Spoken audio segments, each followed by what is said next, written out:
The Pacific is burning. May 4th, 1942.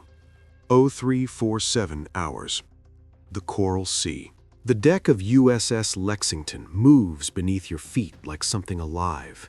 It pitches, groans. Salt spray hits the steel in sheets so cold it feels like gravel against exposed skin.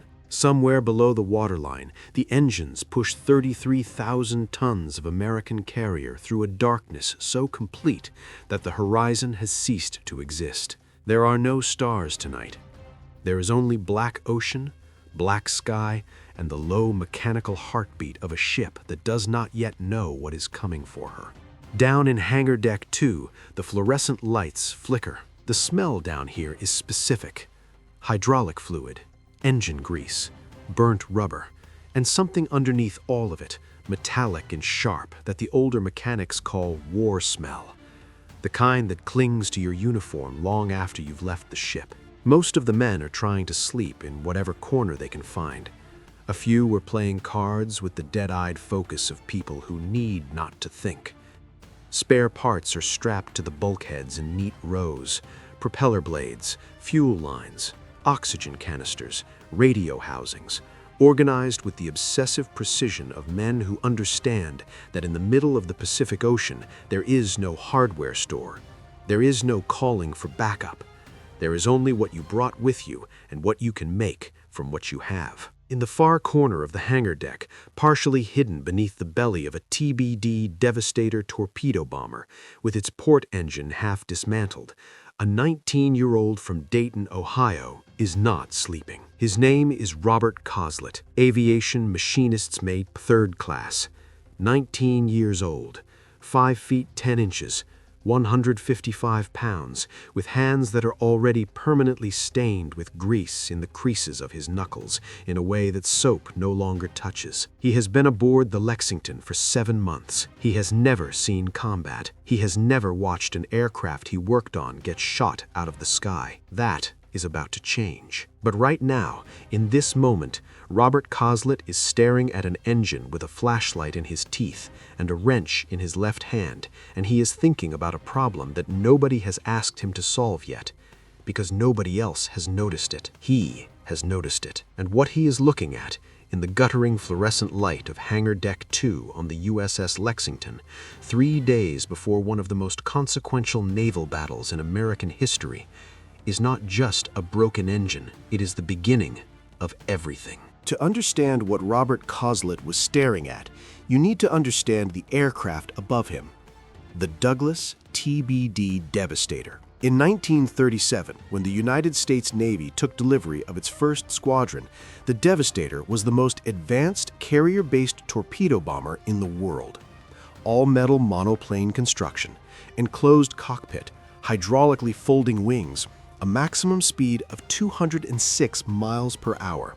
The aviation press called it a revelation. Navy brass called it the future of naval warfare. The pilots who flew it called it simply the best thing in the sky. That was 1937. It is now 1942, and the world has moved on in 5 violent years in ways that the Devastator simply has not. The Japanese Zero fighter, which had been carving through the skies of China since 1940, could climb faster, turn tighter, and kill at ranges the Devastator's designers had never anticipated.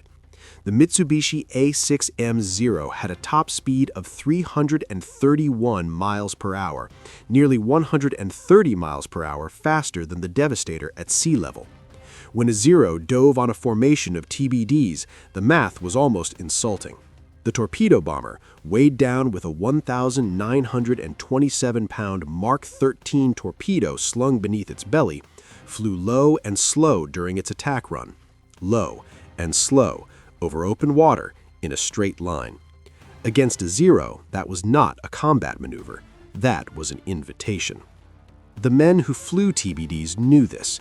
The squadron commanders knew this. The admirals, to their considerable discomfort, knew this too. But in May of 1942, the Devastator was what America had, and the Battle of the Coral Sea was not a battle anyone had chosen on a calendar. It was a battle that Japanese imperial ambitions had scheduled for them. The Japanese plan was precise and brutally logical.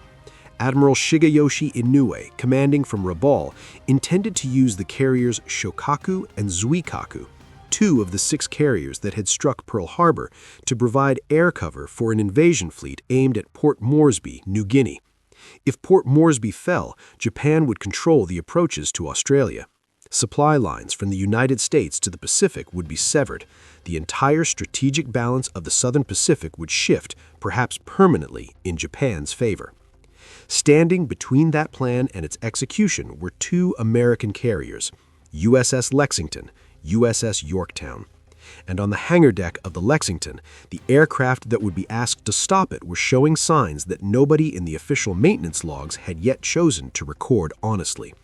3 of the TBD Devastators assigned to Torpedo Squadron 2 had developing issues with their Wright 1820 Cyclone engines. Small things. The kind of things that got marked as monitored rather than grounded when a battle was 3 days away, and replacement engines were 3,000 miles east in Pearl Harbor. Robert Coslett had a different word for what he was seeing. Robert Coslett had not planned to join the Navy. He had planned to work at the Wright Aeronautical Plant in his home city, following his father and his uncle onto the factory floor, where, in a richly satisfying geographical irony, the Wright brothers' spiritual successors were still building aircraft engines in the city where flight itself had been invented. He had grown up around engines the way other boys grew up around baseball. Carburetors were familiar before algebra was. By the time he was 15, he could identify the problem in a misfiring engine by sound alone, the way a musician hears a wrong note before it fully resolves. His father called it the ear. His shop teacher at Jefferson High School called it an engineering gift and told him he had a future. The United States Navy called it a recruitment asset. When Coslett enlisted in August of 1941, 4 months before Pearl Harbor, because something in the news from Europe had made him feel that enlisting was simply the correct thing to do, the recruiter in Cincinnati had taken one look at his aptitude scores, his mechanical background, and his family history, and stamped his file for aviation machinist's mate training before the ink on his enlistment papers was dry. He finished his training at NAS Jacksonville in the top 4% of his class. He was 18 years old. By the time he reported aboard USS Lexington in October of 1941, he had never been more than 200 miles from Dayton. He had never seen the ocean. His first view of the Pacific had been from the deck of a transport ship in San Diego Harbor, gray, enormous, and indifferent in a way that the landlocked Midwest had not prepared him for. His first month aboard the Lexington was a study in the particular humiliation of being the newest, youngest, and least experienced person in a room full of people who had been doing dangerous work for years. The senior mechanics did not haze him exactly. They simply ignored him in the specific, total way of men who do not yet have evidence that you are worth their attention. He earned that attention slowly, not by talking, by working.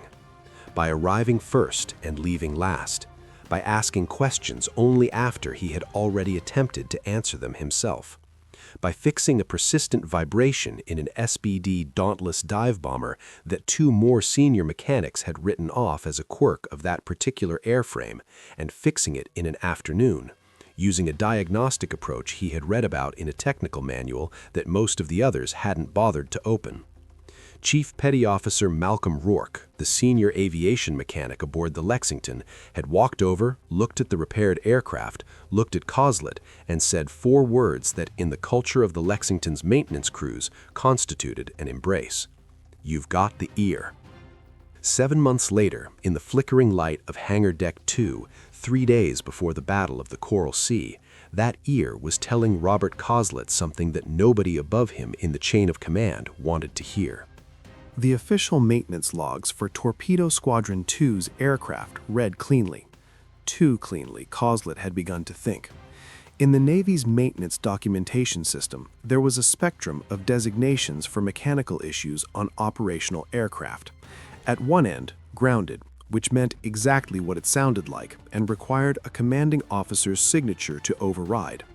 At the other end, the designation that lived in a bureaucratic shadow between honesty and operational necessity, monitored. Monitored meant, we know, we are watching. We have decided that the cost of grounding this aircraft exceeds our assessment of the immediate risk. In peacetime, monitored was a judgment call that responsible officers made carefully and documented precisely. In the Coral Sea in May of 1942, with the Japanese invasion fleet bearing down on Port Moresby and every available aircraft representing a potentially three of the TBDs assigned to VT-2, Torpedo Squadron 2, were showing irregular cylinder head temperature readings on their right R-1820 Cyclone engines. Not catastrophic, not even alarming in isolation, but Coslet had been watching the pattern across 6 days of flight operations and pre-flight checks, and what he was seeing was not random fluctuation. It was progression. The temperatures were climbing, slowly, consistently, in a pattern that his training and his instincts both told him ended in one of two ways. Either an engine that seized during a routine flight, which was recoverable if you were lucky about altitude and proximity to the carrier, or an engine that seized during a torpedo attack run, which meant a fully loaded TBD flying at 115 knots at 50 feet above the ocean surface, in a straight line, with a zero somewhere behind it. There was no recovering from that. He had brought it to his direct supervisor, Petty Officer 2nd Class James Whitfield, on May 2nd. Whitfield had looked at the numbers. He had looked at the calendar. He had looked at the status board showing the squadron's operational aircraft count. He had said, with the careful flatness of a man communicating something he did not have the authority to say directly, "Put it in the log as monitored and keep watching it." He had put it in the log as monitored. He had kept watching it. Now it was the early hours of May 4th, and what he was watching had stopped being a pattern and started being a countdown. In the belly of TBD Bureau number 0340, the cylinder head temperatures on the number 3 and number 7 cylinders had, during the previous flight operations, climbed to within 18 degrees of the threshold at which the engine's oil viscosity broke down sufficiently to risk bearing damage.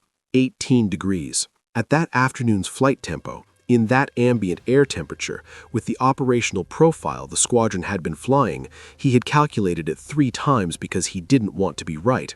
They had approximately 1 more flight before the engine became genuinely dangerous. The next scheduled flight was a combat sortie against 2 Japanese fleet carriers.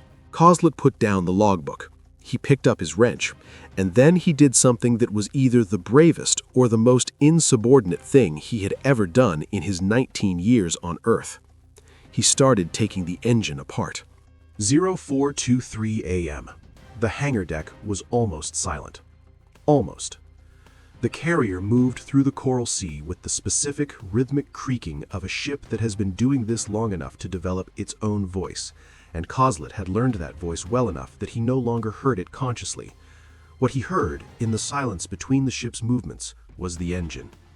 He had the cowling off Bureau number 0340 completely now, the aluminum panels stacked neatly against the bulkhead behind him, and he was working by the combination of his flashlight and the single functioning overhead fluorescent above his station, its light greenish and unsteady, throwing shadows that moved when the ship moved.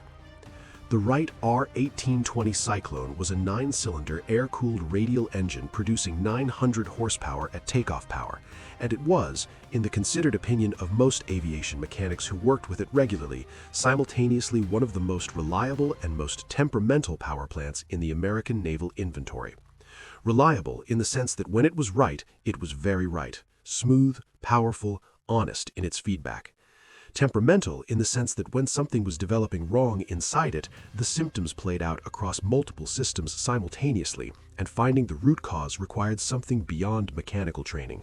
It required, as Chief Rourke had put it once, conversation. You had to listen to what the engine was telling you, not just read what the instruments said. Coslet was listening.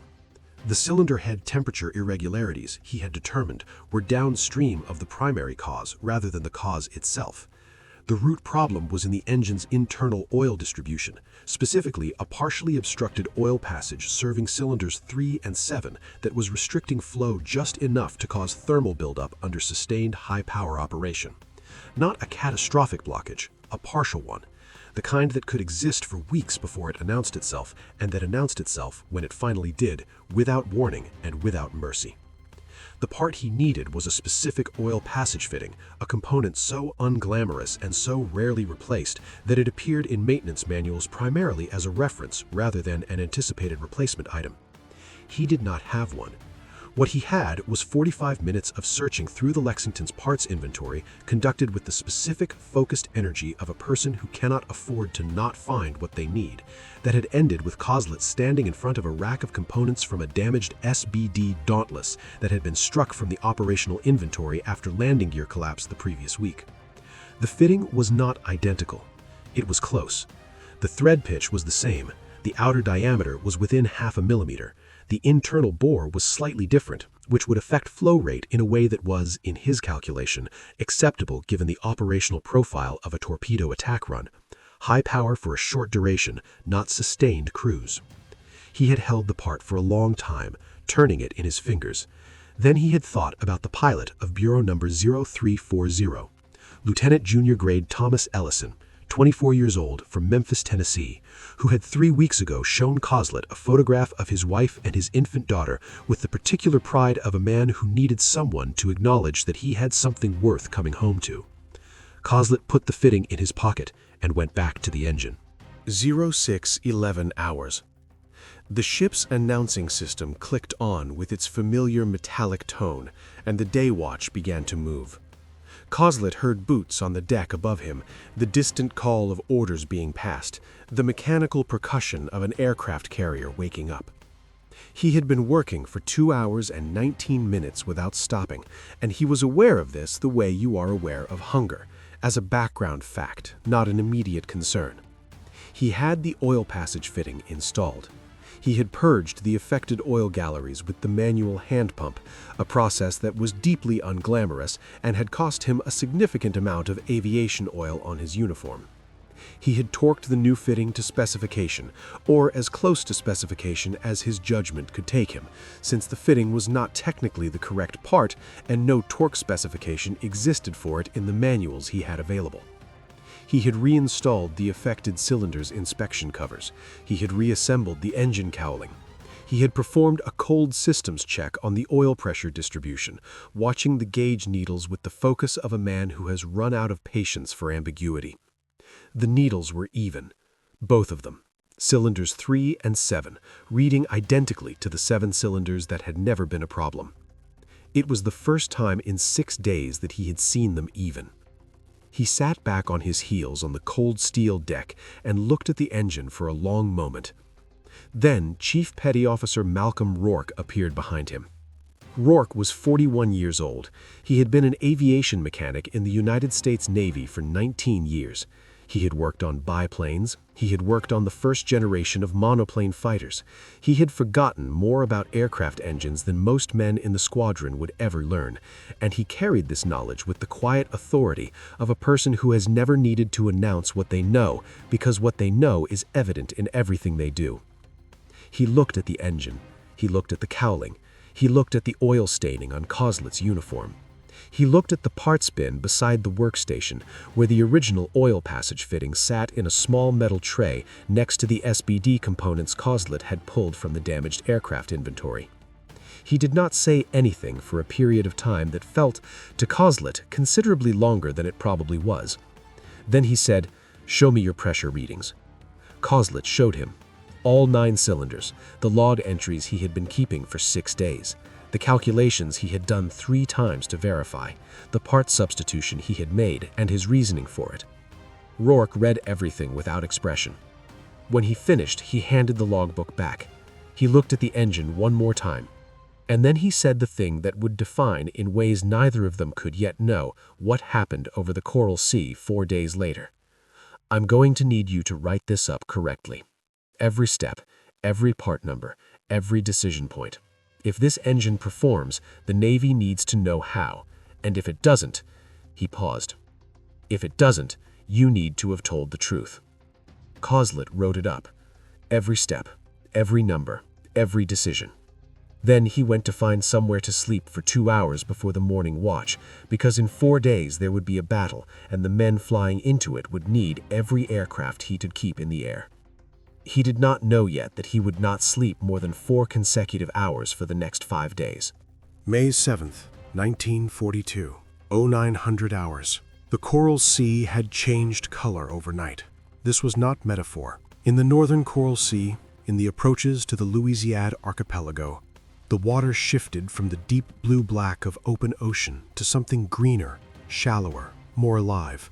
A color that the older sailors aboard the Lexington recognized as the water that appeared when land was near and the bottom was rising. It was beautiful, in the way that dangerous things are sometimes beautiful when you are looking at them from a distance. The distance was closing. At 0835, the Lexington's radar had picked up contacts bearing 340. The Combat Information Center had tracked them for 11 minutes, correlating with aerial reconnaissance reports, before the word came down through the ship's chain of command with the particular velocity that words only achieve when they are operationally consequential. Japanese fleet units. Bearing northwest.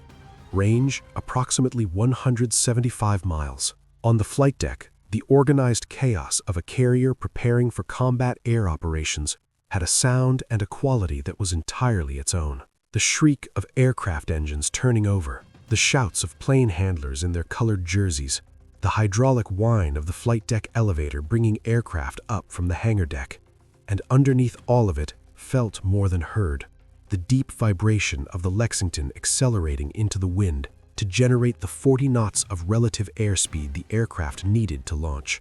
Below, on hangar deck 2, Coslet was already working. He had been working since 0430. In the 4 days since his unauthorized repair of Bureau number 0340, he had completed 2 additional modifications to other aircraft in the squadron, both documented, both reviewed by Chief Rourke, both using the same adaptive approach to parts substitution that the Navy's formal maintenance doctrine did not technically endorse, but that the Coral Sea's operational realities did not allow him to ignore. He had not heard back officially about his repair of 0340. What he had heard, informally, through the close quarters information network of a carrier's maintenance crew, was that the post-repair test flight had gone without incident, that Lieutenant Junior Grade Ellison had reported the engine running smoother than it had in weeks, that the cylinder head temperature readings had remained within normal parameters for the entire 30-minute evaluation flight. It was running. Whether it would keep running through a combat torpedo attack was a different question, and it was a question that would be answered today. At 0922, the first aircraft of VT-2 began rolling toward the forward catapult. Coslet was watching from the hangar deck 2 hatch. Among the TBDs taxiing in sequence toward the catapult, he could identify Bureau number 0340 by the small dent in its port horizontal stabilizer, a legacy of a rough landing in November that had been straightened but never fully eliminated. He watched it move.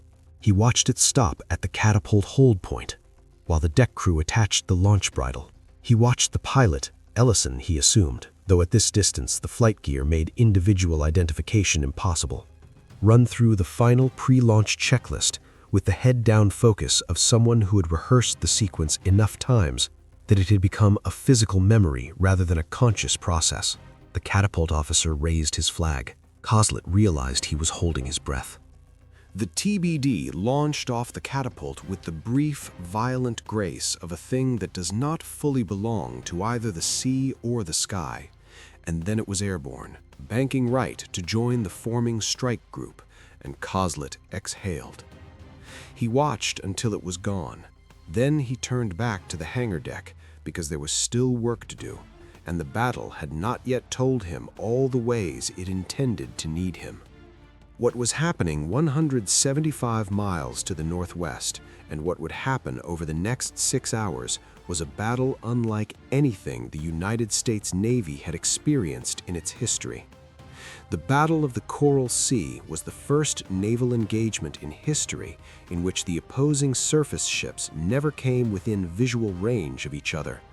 There were no battleship duels, no cruiser engagements at close quarters, no destroyers racing toward each other through smoke and spray, This was something new, a battle fought entirely by aircraft launched from carriers that functioned as floating airfields, attacking targets they could not see with the naked eye. The outcome would be determined not by the weight of shells or the angle of gun barrels, but by the skill of aviators and the mechanical reliability of aircraft that were, in several cases, being held together by the ingenuity and sleep-deprived determination of men like Robert Coslet. The Japanese strike against the Lexington came at 11:18. 51 aircraft, Zeros, Kates, Vals, the full weight of what the Shokaku and Zuikaku could put into the sky. They came in coordinated waves, high-altitude bombers and low-level torpedo bombers timing their approaches to split the carrier's defensive maneuvering, forcing Captain Frederick Sherman to choose which attack vector to prioritize, knowing that prioritizing one meant accepting greater exposure to the other. Sherman drove her ship hard right rudder, full speed, using the Lexington's bulk with a precision that seemed to violate the normal relationship between size and maneuverability. Torpedo after torpedo dropped into the water and ran beneath or past the carrier as she turned away from each attack vector in sequence. For approximately 9 minutes, the Lexington seemed untouchable, a 33,000-ton demonstration of what superb seamanship looked like under impossible pressure. Then 2 things happened nearly simultaneously: a bomb hit and a torpedo hit. Below decks, the world became a different place. The torpedo impact on the port side at frame 75 was felt throughout the ship as a concussive jolt, a physical sensation that everyone aboard would later describe with the same word: wrong. Not like the ship's normal movement, not like anything the ship's movement was supposed to be. Something fundamental had changed in the relationship between the USS Lexington and the water she sat in, and everyone felt it in their feet and their spines before any damage report reached any command station. On Hangar Deck 2, Coslet was thrown against a TBD's landing gear strut hard enough to split his left eyebrow open. He grabbed the strut, caught his balance, looked at the overhead where several unsecured components had broken free and were scattered across the deck, and immediately began the damage assessment that his training had made reflexive. What he saw told him the battle for the ship had just begun, and it would be more dangerous than the battle in the air. The fires started in the motor generator rooms. This was not a coincidence. The torpedo that had struck the Lexington's port side had ruptured aviation fuel lines that ran through the ship's lower compartments, lines that were not supposed to be in those compartments, that had been routed there during a pre-war refit as a temporary measure, that had become permanent through the bureaucratic inertia that temporary measures always risk. The aviation gasoline vapors, heavier than air, settled into the lower spaces of the ship and waited for a spark. The motor generator rooms provided the spark. The initial explosions at approximately 12:47 were not catastrophic. They were contained, deeply alarming, producing structural damage and immediate casualties in the affected compartments, but not, in the initial damage assessment, ship-killing. Captain Sherman's damage control parties moved to contain them with the practiced intensity of men who had trained for this, and for approximately 2 hours they were succeeding. Coslet was part of the damage control effort on the hangar deck. He was not formally assigned to a damage control party. His role was aircraft maintenance, and in any rational accounting of where his skills were most valuable, they were most valuable on the aircraft. But the hangar deck was filling with smoke from the vents, and aircraft with loaded fuel tanks and armed torpedoes in a compartment that was filling with smoke was a specific and catastrophic combination that required people to act, and Coslet was one of the people who were present and acted. He helped push 3 TBDs clear of a section of deck where the ventilation system was drawing smoke most heavily. He assisted in the manual jettisoning of 2 aircraft that were too damaged to fly and too dangerous to keep. a process that required pushing the aircraft to the hangar deck, lifting it to the flight deck, and pushing it over the side, which felt to everyone involved simultaneously like the most logical thing they had ever done and the most wasteful. In the chaos and the smoke and the noise of a carrier fighting to survive, he ran into Chief Rourke at the aft ladder. Rourke had a cut along his jaw from a falling panel.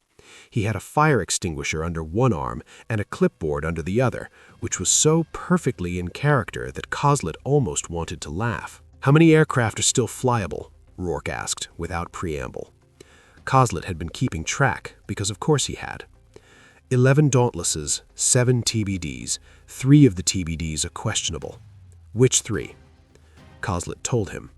These were not the same aircraft he had repaired before the battle. These were new damage casualties from the morning's operations, aircraft that had returned from the strike with combat damage ranging from the cosmetic to the serious, and that had been worked on throughout the day by mechanics who were doing triage in a moving carrier in the middle of a battle. Rourke wrote something on the clipboard. Then the ship shuddered again, deep and slow, the kind of shudder that carries more information than any damage report, and both of them looked at each other with the specific expression of people who know what they are feeling and have not yet decided what to do with that knowledge. The Lexington was dying. Not quickly, not without a fight, but the fires in the lower compartments had reached fuel they could not be stopped from reaching, and the outcome, though no official announcement had been made, was being written in the temperature readings coming up from the engine rooms and in the increasingly desperate radio traffic that Coslet could hear fragments of through the open hatch of the Combat Information Center. And somewhere out in the Coral Sea, the aircraft he had worked on were still flying. They began recovering aircraft at 13:30. The Dauntlesses came back first, their dive brakes extending as they entered the landing pattern, the landing signal officers on the deck giving hand signals to pilots whose faces, when close enough to read, carried the specific blank expression of people who had just done something that their minds had not yet finished processing. Then the TBDs. They came back in 1s and 2s, the survivors of a torpedo attack run that had been exactly as brutal as everyone had known it would be. The Zeros had been there. They had been fast, and they had been vicious, and they had hit several aircraft before they could release, which meant those aircraft and their crews were somewhere in the Coral Sea and would not be coming back regardless of what was happening to the ship. But some had gotten through. Bureau number 0340 entered the landing pattern at 13:47. Coslet was on the flight deck. He had come up from the hangar deck when the aircraft recovery began, driven by something he could not have fully articulated, a need to see rather than to imagine. He watched 0340 come down the glide path. The LSO was giving signals, left, steady, cut, and the TBD dropped onto the deck with the controlled violence of a carrier-arrested landing, the tailhook catching the third wire, the aircraft jerking from 85 knots to 0 in approximately 1.3 seconds. The engine was still running. Cylinders 3 and 7, somewhere inside that cowling, were still running. The canopy slid back. Ellison climbed out with the slightly imprecise movements of a man operating on adrenaline that was beginning to clear his system, and he was met immediately by the plane captain and a debriefing officer, and the machinery of post-strike operations absorbed him. But before it did, he looked across the flight deck. He found Coslet. The look that passed between them lasted perhaps 2 seconds. It contained nothing that could have been written down, because there were no words in the specific vocabulary of 19-year-old Navy mechanics and 24-year-old torpedo pilots that had been designed to carry that much weight. Ellison gave a single nod. Coslet nodded back. Then the smoke from the fires below reached the flight deck, thicker now than it had been 20 minutes ago, and both of them turned back to the work that was still in front of them, because the battle was not over, and the ship still needed them, and there would be time later, if there was a later, for everything that moment had meant. 1,500 hours. The order came with less drama than anyone had imagined it would. No single announcement, no moment of theatrical finality. Captain Sherman, on the bridge of a ship that was now visibly listing and whose internal temperature readings had passed the point of honest optimism, made the decision that naval commanders dread and that his training had prepared him for without ever making fully imaginable. He ordered the crew to abandon the USS Lexington. The word moved through the ship the way words move when everyone already knows what they mean. On the hangar deck, damage control parties secured what could be secured and stopped securing what could not. In the pilot ready rooms, men gathered personal items with the selective instincts of people who have 30 seconds to decide what matters. In the engine rooms, the men who had stayed at their stations through fires and flooding and structural damage that would have justified leaving long before received the order and began the long climb toward weather decks that several of them would not complete. Coslet had one last thing to do. It was not heroic. It was not dramatic. It was the thing that Chief Rourke had told him to do 5 days ago in a different version of the world, on the night before a battle that neither of them had yet fully understood. He found his maintenance logbook in the workstation on Hangar Deck 2. The smoke was dense here now, and he was working with a rag over his face and tears from the irritation rather than any particular emotion, though the distinction was becoming harder to maintain. He found the log. He found the complete documentation of the repair he had performed on Bureau number 0340, the part substitution, the reasoning, the pressure readings, the post-repair assessment, everything Rourke had told him to write down with the instruction that the Navy needed to know how it worked. He put it inside his Kapok life jacket, against his chest. Then he went up to the flight deck and into the water. The Coral Sea was warm. This surprised him. He had been told by sailors who had been in the Pacific longer than he had that you adjusted to the temperature intellectually before you adjusted to it physically, and standing on the deck of a burning carrier looking at the ocean, he had expected cold. What he found was something almost hospitable, warm, clear, and very blue, incongruously beautiful for a body of water that currently contained a dying carrier and several hundred men in various states of distress and exhaustion. He swam to a life raft. He climbed in.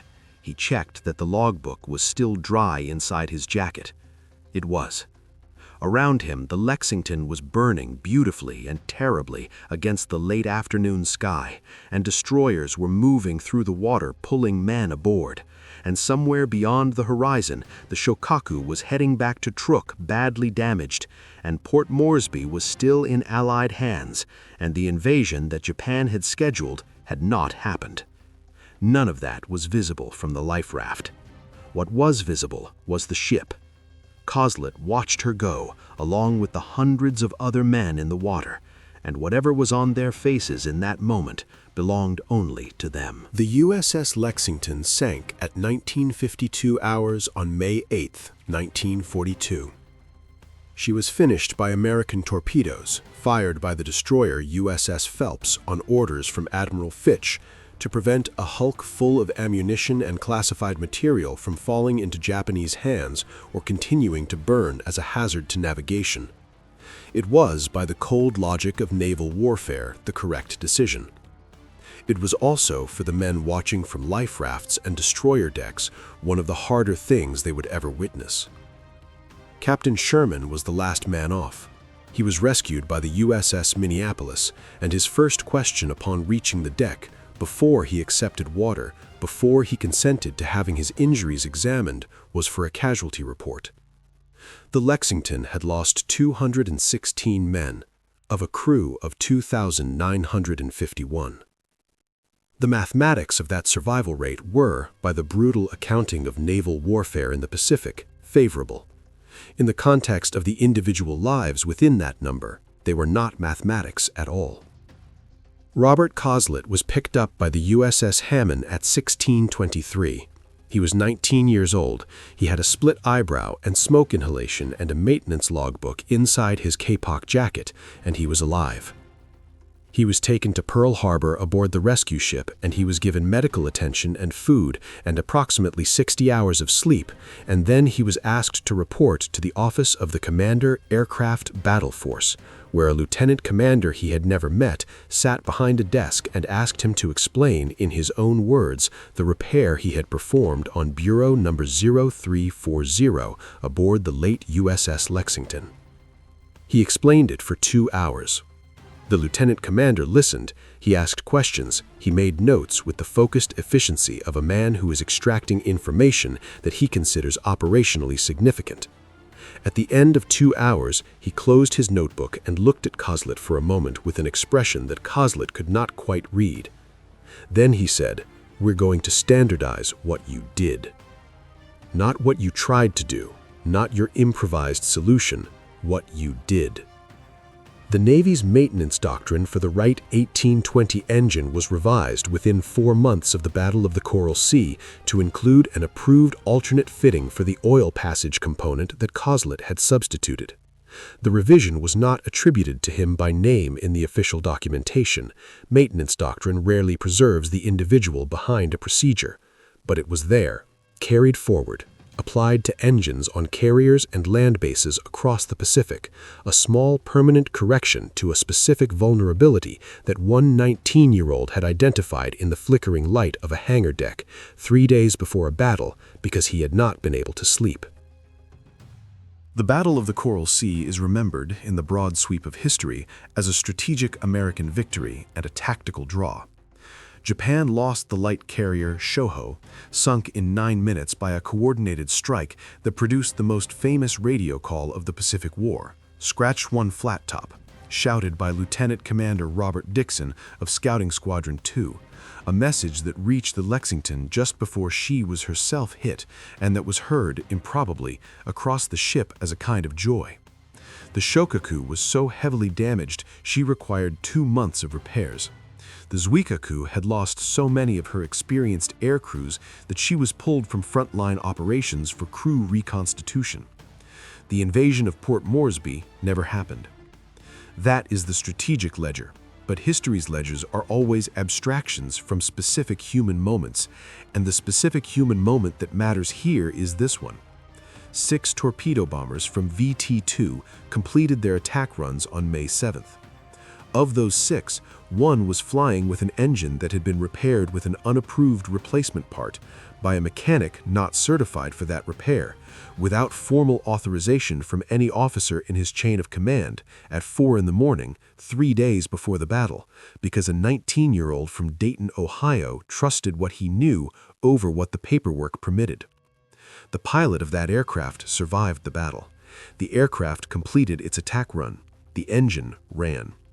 Thomas Ellison flew combat operations in the Pacific until 1944. He was awarded the Distinguished Flying Cross.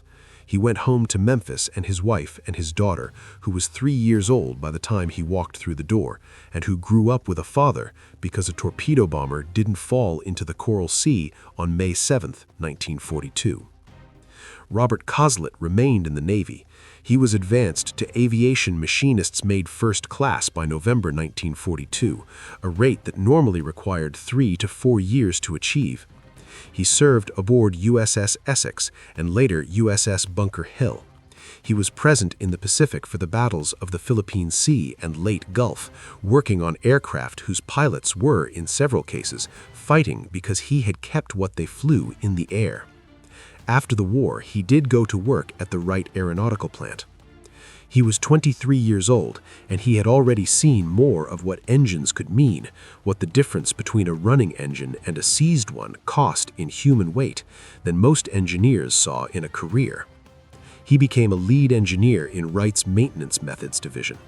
Several of his procedural innovations, rooted in the adaptive methods he had developed under combat conditions in the Pacific, became standard practice in both military and commercial aviation maintenance through the 1950s and 1960s. He retired in 1979. He never wrote a memoir. He gave one interview to a local Dayton newspaper in 1985, in which he was asked what he wanted people to know about his wartime service. He thought about it for a moment, and then he said something that the reporter quoted directly, and that is the only thing Robert Coslet ever said publicly about any of it. The engines ran. The pilots came home. That was the job. I just did the job. History loves its generals and its admirals and its statesmen.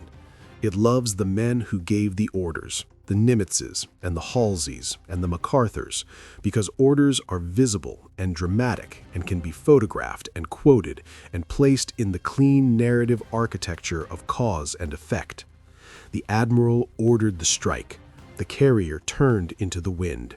The aircraft launched. What history is less reliable about remembering is the hour before the aircraft launched.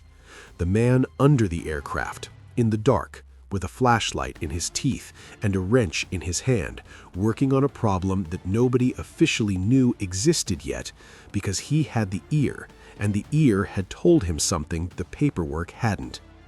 There is a version of the Battle of the Coral Sea in which Bureau number 0340 launches with a compromised oil passage fitting that nobody replaced because nobody was authorized to replace it, and the engine seizes at 100 feet on the attack run, and Thomas Ellison does not come home to Memphis, and his daughter grows up with a photograph instead of a father. History does not record that version because it didn't happen. It didn't happen because a 19-year-old made a decision at 4 in the morning that was technically insubordinate, scientifically sound, morally clear, and humanly important, and then wrote it all down honestly because his chief had told him that the Navy needed to know how it worked. Every war is fought at two levels simultaneously. The level of strategy, where admirals move carriers like chess pieces across oceans, and the level of the hangar deck, where the chess pieces are maintained by people whose names don't appear in the official histories, whose decisions don't receive medals, whose contributions to the outcome exist only in the negative space of what didn't go wrong. Robert Coslet, aviation machinists made third class, 19 years old. He did the job. And somewhere in the long chain of consequences that runs from a repaired oil passage fitting on Hangar Deck 2 of the USS Lexington, through a torpedo attack run on May 7, 1942, through a war that ended in September of 1945 with Japan's surrender on the deck of USS Missouri, he is there. He is always there, in the dark, with the wrench, doing the work. That is where wars are actually won. End.